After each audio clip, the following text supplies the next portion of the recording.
अब से ठीक 2 घंटे बाद यानी कि 12 बजे लोकसभा के पटल पर पेश किया जाएगा वक्फ संशोधन बिल, जिसको लेकर एक तरफ जहां पर सियासत चरम पर है तो सड़कों पर विरोध प्रदर्शन की चेतावनी है।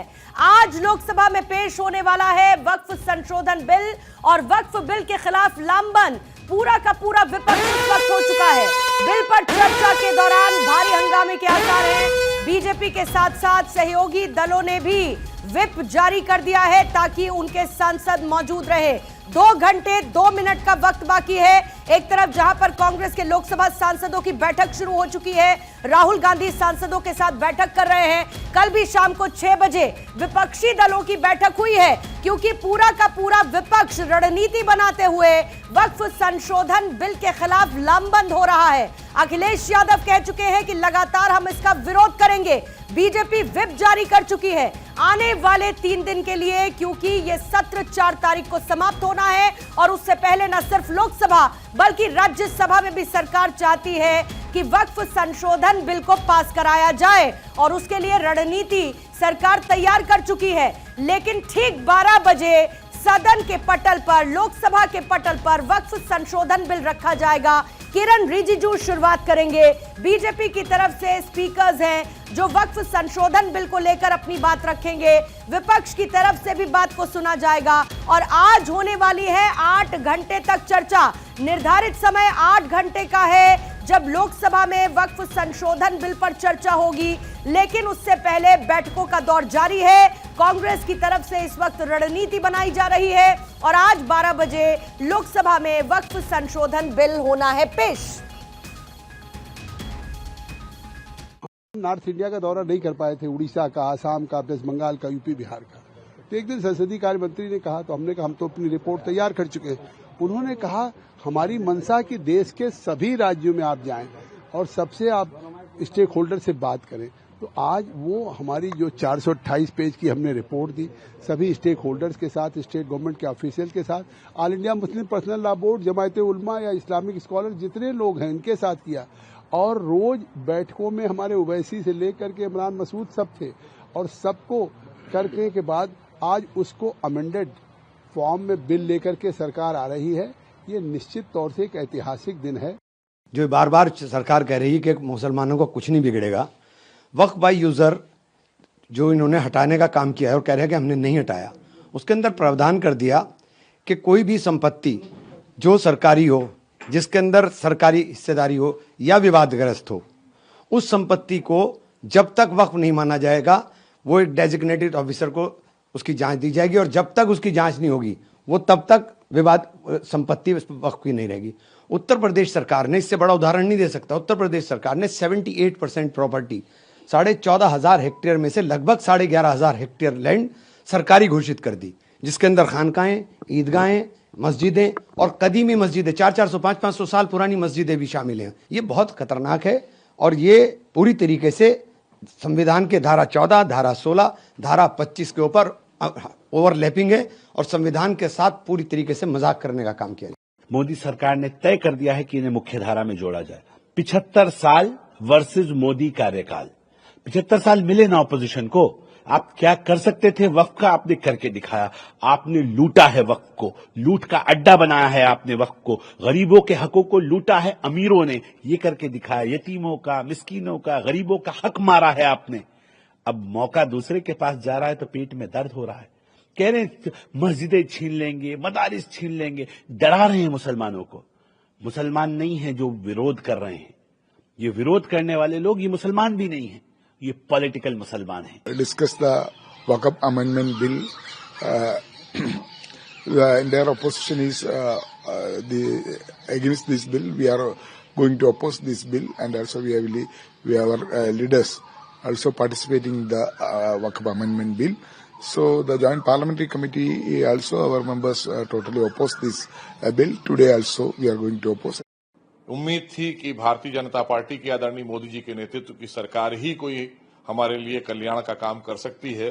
जिस तरह से हमारी ट्रिपल तलाक की बहनों को ट्रिपल तलाक से आजादी देने का काम किया, इसी तरह से ये वक्फ अधिनियम 2024 ये हमारे तमाम दबे कुचले पिछड़े मुस्लिम भाई बहनों के लिए, उनके कल्याण के लिए एक बहुत बड़ी खबर, और यूं कहना चाहिए कि आदरणीय मोदी जी की तरफ से ये सबसे बड़ी ईदी होगी देश की आजादी से लेकर और आज तक, क्योंकि इससे बड़ी कोई ईदी नहीं हो सकती दबे कुचले पिछड़े मुस्लिम भाई बहनों के लिए, जो ये बिल लाकर हमको उनके कल्याण के लिए आदरणीय मोदी जी ने ये फैसला किया है।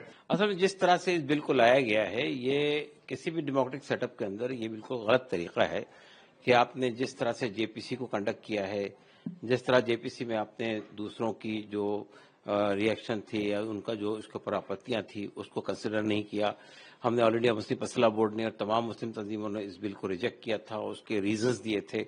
उसके अलावा हमने 5 करोड़ से ज्यादा ईमेल भेजे गए थे हमारी तरफ से, मुसलमानों की तरफ से, उसको कंसिडर नहीं किया गया। उसके बाद जो अपोजिशन के मेंबर्स थे इस जेपीसी के अंदर, उनकी बात को नहीं सुना गया। जो कुछ बिल आपने लाया था उसी को आपने फिर से टेबल कर दिया पार्लियामेंट के अंदर, उसमें और जो 14 अमेंडमेंट जो बीजेपी और उसके अलाइज ने दिए थे उनको कंसिडर कर लिया। तो ये डेमोक्रेटिक के अंदर ये कोई सही तरीका नहीं है। तो वक्फ बिल को लेकर तैयारियां शुरू हो चुकी हैं। एक वर्ग वो है जो ये कह रहा है कि किसी भी कीमत पर वक्फ संशोधन बिल को हम लागू नहीं होने देंगे। दूसरी तरफ सरकार इस अग्नि परीक्षा की तैयारी सदन के भीतर कर चुकी है। ठीक 12 बजे यानी कि 2 घंटे से भी कम का वक्त बचा है जब लोकसभा के पटल पर रखा जाएगा वक्फ संशोधन बिल, और किरण रिजिजू चर्चा की शुरुआत करने वाले हैं। आदिति नागर इस वक्त हमारे साथ जुड़ चुकी हैं, पॉलिटिकल एडिटर भारत 24 की।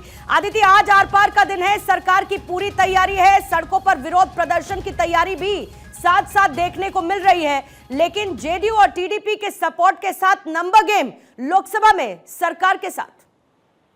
बिल्कुल, देखिए जेडीयू और टीडीपी के जो व्हिप भी जारी किया है, अपने सांसदों को रहने के लिए कहा है, और ऐसा नहीं है, ये सरकार ने पक्का काम किया है। सबसे पहले जब से वक्फ की बात हो रही थी तो ना सिर्फ चिराग पासवान जेडीयू से, टीडीपी से, तमाम अपने घटक दलों से बात की है, और यहाँ तक कि सभी से बात करके अब इसको लेकर आगे जा रहे हैं। देखिए, सरकार का ये मैंडेट क्लियर है कि वक्फ बिल लाना था और लाना है और पारित कराना है।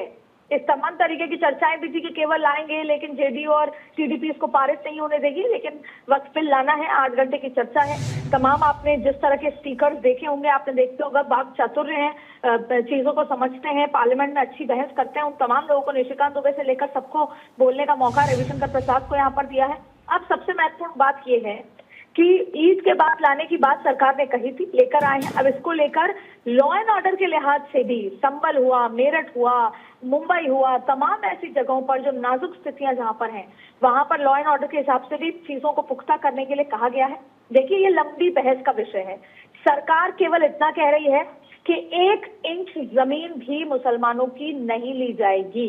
ये रेट्रोस्पेक्टिव बिल नहीं है। ये बात अलग है कि बिल पारित होने के बाद से किसी भी जमीन पर अगर ये कहा जाता है कि वक्फ की जमीन है, तो उसको पूरी तरीके से अलग नजरिए से देखा जाएगा, और अगर चैलेंज किया जाएगा तो हाई कोर्ट जाएगा, ट्रिब्यूनल नहीं जाएगा। दूसरी बड़ी बात है, जो डिस्प्यूटेड जमीनें हैं अभी तक की, उन पर भी हाई कोर्ट जाया जा सकता है। तो केवल और केवल सरकार, किरण रिजिजू से जब हम कल ऑफ रिकॉर्ड मिले तो उन्होंने यही कहा कि केवल और केवल मसला इतना सा ही है कि इस देश के संविधान, लोकतंत्र के अंदर ऐसी कोई बॉडी नहीं हो सकती जो संविधान के तहत हाई कोर्ट का दरवाजा न खटखटा सके। आदित्य, 1 सेकंड रोकूंगी, अखिलेश यादव की प्रतिक्रिया आ रही है इसी बीच में। बातों को तवज्जो न देना, अहमियत न देना, इससे बड़ी नाइंसाफी क्या हो सकती है। और सच्चाई तो यह है कि भारतीय जनता पार्टी में वोट लेने के लिए, अपने आप को बड़ा नेता बनाने के लिए, कौन खराब हिंदू है, कौन खराब फैसले ले सकता है, कौन ज़्यादा किसी को परेशान कर सकता है, इसमें मुकाबला चल रहा है केवल वोट बटोरने के लिए। और डॉक्टर राम मनोहर लोहिया ने कभी अपनी किताब हिंदू बनाम हिंदू में कहा था कि ये कई हजार सालों से ये झगड़ा चल रहा है, लड़ाई है कट्टरवादियों के बीच में, उदारवादियों के बीच में। वो भी आपको सब दिखाई दे रहा है सामने। सर, 3 पॉलिटिकल पार्टी से, खासकर जेडीयू, एलजेपी और टीडीपी से आप लोग कह रहे हैं कि अंतरात्मा की आवाज़ पर वोट करें। आपको लगता है वो लोग समर्थन करेंगे और या विरोध करेंगे? तो अखिलेश यादव को आपने सुना, लगातार उनकी तरफ से विरोध जताया जा रहा है। ये कहा है कि सड़कों पर भी विरोध इसको लेकर जारी रहेगा। अदिति हमारे साथ जुड़ी हुई हैं। अदिति, दूसरी तरफ वहीं विपक्ष की पूरी तैयारी, अखिलेश यादव को हमने सुना, अभी राहुल गांधी भी एक बैठक कर रहे हैं कांग्रेस सांसदों के साथ, तो दूसरी तरफ अभी किरण रिजिजू भी जो विप बीजेपी है उसको लेकर एक बैठक कर रहे हैं, क्योंकि बीजेपी को लेकर विप जारी कर दिया गया है ताकि 3 दिन वो सदन में मौजूद रहे। जाहिर बात है स्ट्रैटेजाइज किया जा रहा है कि कैसे लोकसभा में इस मुद्दे को आगे लेकर जाया जाएगा। देखिए, लोकतंत्र की आप इसे ताकत, खूबसूरती या यूं कहें विचित्र बात कि लोकतंत्र में नंबर्स, सत्ता की बात हो, लोकतंत्र में नंबर्स मैटर करते हैं और लोकसभा में पक्ष के पास नंबर है 293। अगर टीडीपी जो ये 35 सांसद हैं जो अलग से हैं वो 7 हो तो सवाल ये उठता है कि सरकार ने उसकी पुख्ता इंतजाम किया है, वक्फ बिल पारित किया जाएगा। आपने हाल ही में अमित शाह को सुना होगा, उन्होंने कहा कि 2013 में जब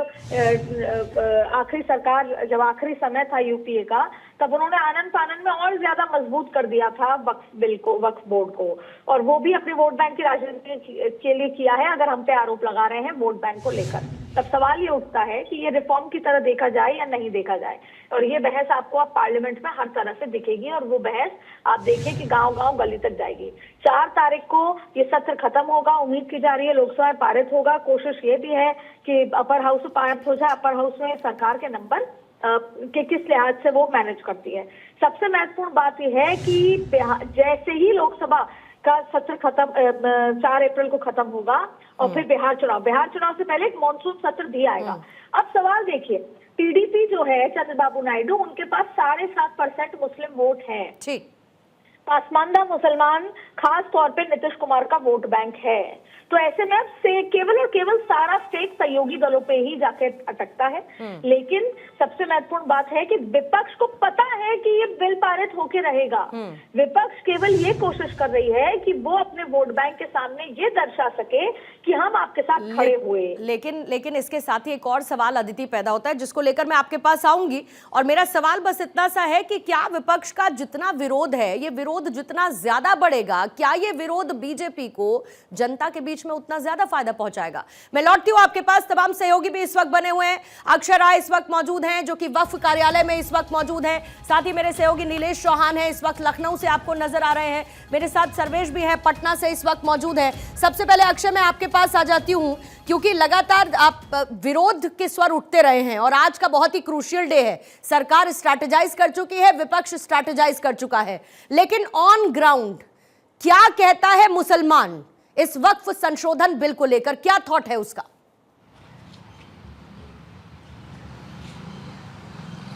देखिए, लोकसभा में किरण रिजिजू आज सदन पर पटल पर रखने जा रहे हैं वक्फ संशोधन बिल को लेकर के, और दिल्ली में भी अब सुरक्षा के इंतजाम काफ़ी तगड़े कर दिए गए हैं। जहां पर मौजूद हूं, दिल्ली वक्फ बोर्ड का कार्यालय है, लेकिन अभी यहाँ पर सन्नाटा है। कहा जा रहा है कि 11 बजे के बाद यहाँ पर जो कर्मचारी हैं, जो इस्लामिक स्कॉलर हैं, वो मौजूद होंगे। हालांकि पुलिस कुछ देर पहले ज़रूर पहुँची थी यहाँ पर, पुलिस ने यहाँ पर जायजा भी लिया है, लेकिन अगर हलचल की बात करें तो पुलिस की ज़्यादा निगरानी देखी जा रही है। इसके अलावा बहुत ज़्यादा अभी तक देखने को नहीं मिला है कि किसी तरह की हलचल बहुत नज़र आई है, लेकिन वक्फ बोर्ड का कार्यालय अभी सिर्फ कर्मचारी यहाँ पर पहुँचे हैं, और दिल्ली वक्फ बोर्ड क्योंकि काफ़ी महत्वपूर्ण है, यहाँ पर प्रॉपर्टीज़ बहुत ज़्यादा हैं, तो ये कार्यालय है। कर्मचारी आ चुके हैं, लेकिन अभी कोई अगर देखा जाए तो बहुत ज़्यादा जो इस्लामिक स्कॉलर और तमाम लोग आए हैं वो यहाँ पर आपको देखने को नहीं मिलेंगे। तो कार्यालय के अंदर हैं, लेकिन यहाँ पर अभी बहुत ज़्यादा हलचल पूर्णिमा नहीं है, और साफ तौर पर है कि अब तैयारियाँ क्योंकि सरकार की पूरी हो चुकी हैं, विपक्ष की पूरी हो चुकी हैं, निश्चित रूप से हंगामा भी देखने को मिलेगा। बीजेपी की तरफ से स्पीकर भी तैयार कर लिए गए हैं। निशिकांत दुबे जैसे जो प्रवक्ता हैं वो बोलते हुए दिखेंगे, रविशंकर प्रसाद, अनुराग ठाकुर, कमलजीत सहरावत, तेजस्वी सूर्या जैसे जो तेज तर्रार नेता हैं सदन में बोलते हुए दिखेंगे कि वक्फ बोर्ड संशोधन जो अधिनियम लाया गया है वो किसी के खिलाफ नहीं है, बल्कि इसको पारदर्शिता लाने की कवायद के रूप में है।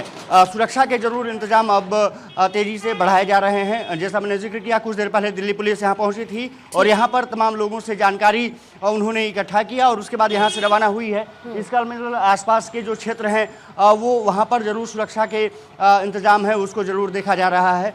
ये ज़रूर है कि सरकार सदन में इसको पेश करनी है, लेकिन निश्चित रूप से जब पेश किया जाएगा उसके बाद चर्चा जरूर रहेगी। इधर भोपाल में मोदी जिंदाबाद के नारे लग रहे हैं, मुस्लिम समुदायों में भी ऐसा है कि कुछ लोग वक्फ संशोधन के सपोर्ट में नजर आते हैं, कुछ लोग इसकी खिलाफत कर रहे हैं। कई ऐसे धर्मगुरु हैं मुस्लिम समाज के जो इसका सपोर्ट कर रहे हैं, कह रहे हैं इससे पारदर्शिता आएगी, तो कुछ ये कह रहे हैं कि नहीं ये तो मुस्लिमों के अधिकार छीनने की सरकार की कवायद है।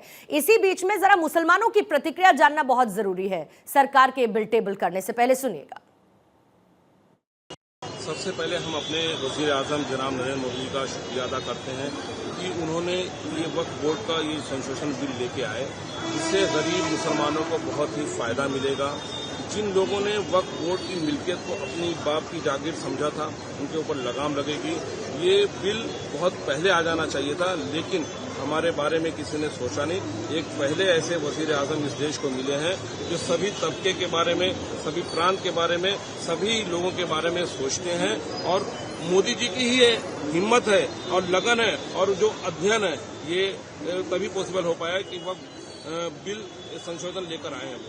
मैं वो भोले भाले मुसलमान जिनको गुमराह किया गया है उनको ये कहना चाहूँगा कि आप लोग किसी के बहकाव में ना आए, किसी के गुमराह करने के उसमें न जाएं, बल्कि आप वेट करें, वॉच करें। जिस दिन ये बिल इम्प्लीमेंट होगा, जिस दिन इन्वेस्टिगेशन होगा, आपके सामने दूध का दूध, पानी का पानी खुद ब खुद हो जाएगा। और मोदी जी, नरेंद्र मोदी जी ने जो ये बिल लेके आए हैं, ये मुसलमानों की फलाह और बहबूद के लिए लेके आए हैं। इसके पूरे बिल को मैंने जो है स्टडी किया है, इसके अंदर जो भी इन्होंने संशोधन किए वो तमाम चीज़ों को मैंने स्टडी किया है, अच्छी तरीके से मैंने समझा है। समझने के बाद बड़ी जिम्मेदारी से मैं ये बात कह रहा हूँ कि जिस दिन आम मुसलमान को ये बात समझ में आ गई कि नरेंद्र मोदी जी ने इसमें क्या इम्प्लीमेंट किया है, क्या बदलाव लाया है, तो बहुत ही खुश हो जाएंगे। क्योंकि ये जो बिल है ये मुसलमानों की फलाह और बहबूद के लिए किया गया है। जो आज तक 50 सालों में जो काम नहीं हुआ था, आज वो काम होने को जा रहा है। मैं तो सबसे पहले देश के यशस्वी प्रधानमंत्री श्री नरेंद्र मोदी जी को हार्दिक बधाई और शुभकामनाएं देना चाहता हूँ कि यह बिल बहुत पहले ही पास हो जाना चाहिए था, क्योंकि हमारे वक्फ बोर्ड के कुछ ऐसे माफिया थे जो हमारी प्रॉपर्टी पे काफी कब्जा किए हुए थे और प्रॉपर्टी की जितनी भी इनकम थी गरीब मुस्लिम भाइयों को नहीं मिलता था। क्या बिल जो पास होगा उस बिल पास होने से कम ये होगा कि प्रॉपर्टी बच जाएगी और गरीब तक उसका हक पहुंचेगा। मैं सबसे पहले माननीय प्रधानमंत्री जी का शुक्रिया अदा करता हूं कि उन्होंने जो बिल लगाया है वक्फ बोर्ड का, ये बहुत बढ़िया उन्होंने लगाया है। मैं इस बिल से उनका माननीय प्रधानमंत्री जी का मैं समर्थन करता हूं। और इस बिल पे लोग जो है माफिया जो है गरीबों की जमीन थी, वक्फ बोर्ड की गरीबों की संपत्ति थी, आज हम देखते आ रहे हैं। हमारी इतनी उम्र हो गई, 36-37 साल हमारी एज हो गई, लेकिन हम ये नहीं देख रहे हैं कहीं कि किसी मुस्लिम को जो है वक्फ बोर्ड की जमीनों से कहीं फायदा मिला हो, कहीं कुछ भी फायदा नहीं मिला हो। बेवा मुसलमानों की इससे होने वाली आमदनी से मदद होगी, उनकी खुद किफालत होगी, उनकी तरक्की होगी, उनकी फलाह व बहबूद के लिए काम होंगे, उनके जन कल्याण पर ध्यान दिया जाएगा। मगर ये सब ना होकर के वक्फ बोर्डों के चेयरमैन, मेंबरान और संबंधित अधिकारियों ने भूमाफियाओं से मिलकर के करप्शन किया, खूब वक्फ की जमीनों को लूटा खसोटा और वक्फ की जमीनों को बर्बाद कर दिया। अब उम्मीद जगी है कि वक्फ संशोधन बिल आने से इन तमाम चीजों पे रोक लगेगी, लगाम लगेगी और जिस जायज मकसद के लिए हमारे बुजुर्गों ने खैर के काम के लिए हमारे बुजुर्गों ने जो ये जमीनें वक्फ की थी, उस जायज मकसद में खर्चा किया जाएगा और उसमें लगेगी। तो उसमें एजुकेशन है, फलाह बहबूद के काम है, वो सब काम होंगे। और इससे जो लोगों मुस्लिम पर्सनल बोर्ड और खास तौर पर ओवैसी साहब मुसलमानों को डराने धमकाने का काम करते रहे और उन्होंने मुसलमानों के दरमियान बहुत गलतफहमी पैदा की और ये कहा कि मस्जिदें छीन ली जाएंगी, मदरसे छीन लिए जाएंगे, खानकाहें छीन ली जाएंगी, जबकि इस संशोधन बिल से ऐसा कुछ होने वाला नहीं है। मैं मुसलमानों को यकीन दहानी कराना चाहता हूं कि वक्फ संशोधन बिल से न डरने की कोई जरूरत नहीं है। मस्जिदों को, मदरसों को, खानकाहों को, ईदगाहों को, कब्रिस्तानों को कोई खतरा लायक नहीं है, बल्कि तो आप सुन रहे हैं मुस्लिम स्कॉलर्स भी किस तरीके से इस संशोधन बिल का सपोर्ट करते हुए नजर आ रहे हैं और साथ ही पहले क्या खामियां रही, कैसे सरकार बदलाव करने जा रही है, कैसे पारदर्शिता आएगी जिससे आम मुसलमानों को फायदा होगा, इसका जिक्र भी मुस्लिम स्कॉलर्स की तरफ से किया जा रहा है। आइए ऑन ग्राउंड एक बार फिर से चलते हैं, लखनऊ चलेंगे जहां पर मेरे सहयोगी नीलेश इस वक्त मौजूद है। नीलेश, आपके पास आते हुए जल्दी से लखनऊ का हाल बयां बताइए, किस तरीके का आज पूरा का पूरा माहौल है, खासतौर से जब दिल्ली में जबरदस्त हलचल है और उत्तर प्रदेश की सियासत चरम पर है। देखिए, बिल्कुल मेरी उपस्थिति लखनऊ के ऐशबाग ईदगाह मैदान में है। इससे पहले हमने मौलाना सूफियान निजामी से बात की। उन्होंने साफ तौर पे कहा है कि आज जो बिल पेश हो रहा है मुस्लिमों के हक में नहीं है। अगर ये बिल पेश हो जाता है और पारित कर लिया जाता है लोकसभा में तो राज्यसभा में ये बिल फंस जाएगा, और अगर राज्यसभा में भी सरकार इसको पास करा लेती है तो इसकी लड़ाई कोर्ट तक लड़ी जाएगी।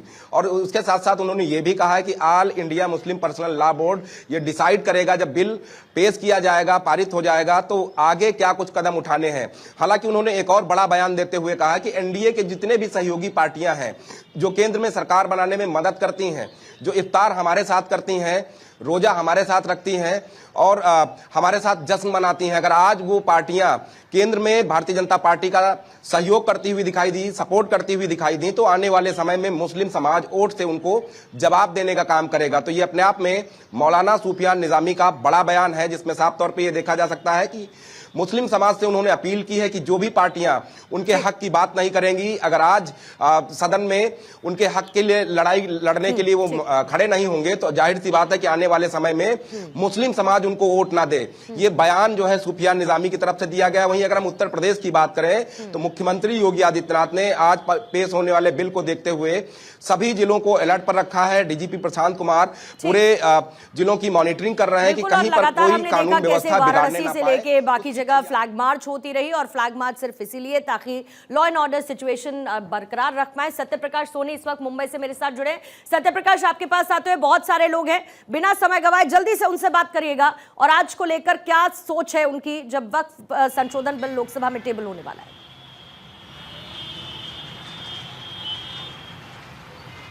पेश होने वाला है, लेकिन कुछ वर्ग विरोध कर रहा है तो कुछ वर्ग जो है समर्थन में है। जो विरोध कर रहा है उसके लिए मुंबई की सड़कों पर मुंबई पुलिस की तैनाती है, लेकिन जो लोग समर्थन कर रहे हैं वो लोग जो है मिठाइयां खिला रहे हैं एक दूसरे को। देखिए किस तरह की तस्वीरें हैं मुंबई की बोरीवली की। यहाँ पर जो है वक्फ बोर्ड बिल आने से पहले यहाँ लोगों को मिठाइयां खिलाई जा रही है, खुशियां मनाई जा रही है और लोगों को यह संदेश दिया जा रहा है वक्फ बोर्ड बिल जो है किसी के नुकसान के लिए नहीं है, फायदे के लिए। सर, किस तरह से संदेश? क्योंकि मोदी जी ने पहली बार ऐसा काम किया है कि मुसलमान जो है विकास की मुख्य धारा से जुड़ेगा। तो हमारी इतनी प्राइम प्रॉपर्टीज जो थी वो भूमाफियाओं ने अपने कब्जे में लेके रखी थी, तो वो अपने खुद के इस्तेमाल के लिए उसको इस्तेमाल करते थे। लेकिन अब उस जमीनों पर स्कूल, कॉलेज, हॉस्पिटल बनाए जाएंगे ताकि आम मुसलमान उसका फायदा ले सके। अब जो जमीनें हैं या जो वक्फ बोर्ड के जो अधिकारी थे, जो पिछली सरकारें थी, उनकी मिली भगत से इन्होंने कई एकड़ जगह हमारी कब्जा कर ली थी जो हमारा हक था। आम मुसलमानों को फायदा मिले, गरीब मुसलमान सशक्त हो, इसके लिए ये लोग अपनी वक्फ की प्रॉपर्टी दान करते हैं। लेकिन ये प्रॉपर्टी को कुछ चंद लोगों ने कब्जा करके रखा हुआ था। मुसलमानों के कंधों पर बंदूक रखकर, मजहब को सुरक्षा कवच बनाकर कुछ लोग हमारे इमोशन से खेलकर वापिस हमें बरगलाने का काम करें। लेकिन अब यहाँ का मुसलमान बिल्कुल किसी के बहकावे में नहीं आएगा। यहाँ के मुसलमानों को मोदी जी की गारंटी पे भरोसा है। पिछली बार भी देखिए जब CNRC आया उसमें भी ये लोगों ने बहुत ज्यादा बवाल मचाया, क्योंकि ये उनको वोट मिलते थे। दूसरे बांग्लादेशी या रोहिंग्या हमारे मुल्क में आके हमारा हक छीन के हमें बदनाम करें, उसके लिए मोदी जी ने लगाम लगाई। ट्रिपल तलाक जो एक सवाल है कि समाज को क्या यह बिल समझ में नहीं आया इसलिए विरोध है या समाज को अभी वक्त दिया जाएगा समझने के लिए? देखो, हमारा समाज भोला है, जो आम मुसलमान है, गरीब मुसलमान है, जो पढ़ा लिखा नहीं है, इसको रखिएगा। लेकिन बड़ी बात यह कि सरकार की साथ साथ ये भी जिम्मेदारी है कि लोगों तक कोई भी अगर भ्रांति, कोई आशंकाएं हैं तो उनको क्लियर किया जाए, ये भी सरकार की जिम्मेदारी है। सर्वेश, मैं फौरन आपके पास लौटूंगी, एक बहुत छोटा सा ब्रेक मुझे लेना है, लेकिन आप सभी क्योंकि ग्राउंड पर मौजूद है, वहां की हलचल और दूसरा इधर संसद भवन की तस्वीरें जैसे ही आएंगी